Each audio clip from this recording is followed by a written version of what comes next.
So I'm driving home from the office, and I thought I would share a lesson that came through pretty loud and clear today. And I think it's a personal thing, but I think it really applies to business as well. So we're moving from our primary residence. I think I've probably shared that certainly in the past with lots of people, and really excited to downsize. We had 3 kids in the house, and the house is too big now. Two of the kids are out, and we got one left, and it's just time. It's time to sell the house and move on to a smaller place. But we hired a stager to come in and prep the house, and she brought a designer with her, and I think all in we spent like $5,000 to stage the house.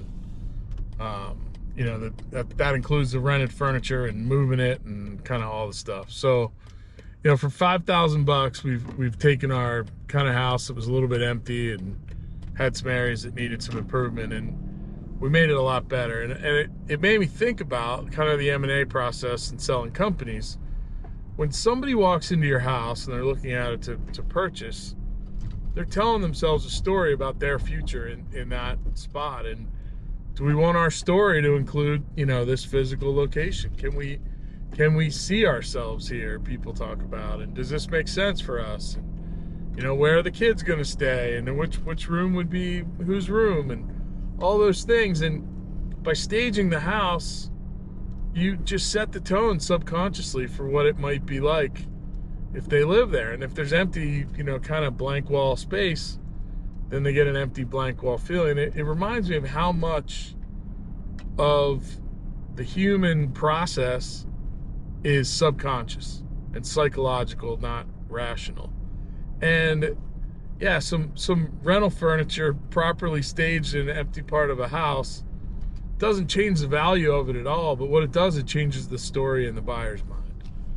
And I think when we take companies to market, we're kind of really focused on the same thing. We spend an inordinate amount of time getting our client, the seller, to have their story down, to have their talk track down. And that's really designed to create a story for the buyer and have the buyer envision, what would it be like to own this company?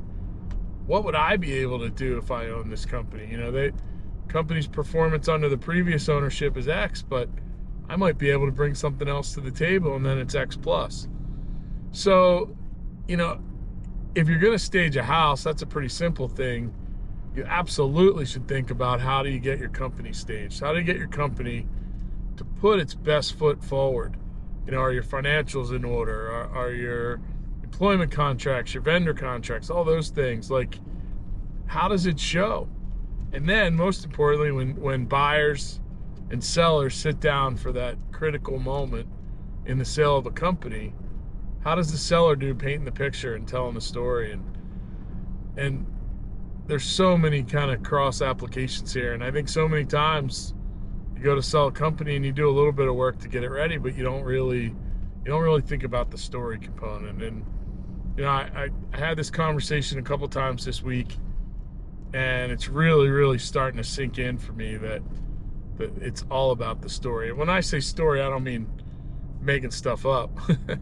I mean helping the buyer, whether it's for your home or whether it's for your company, but helping the buyer envision themselves in your home or as the owner of your company, and what value they can extract. That family that moves into our home next is going to extract value from that home. They're going to create memories there, and buyer of a company is doing the same thing. They're going to extract value and create memories there for themselves as well. So in an interesting way, it's been a really cool metaphor to see, and I can't wait to get home and see it in person. I've seen the pictures, and the pictures are blowing me away. So excited to go see our newly staged home, and I want you to think about how you might stage your companies.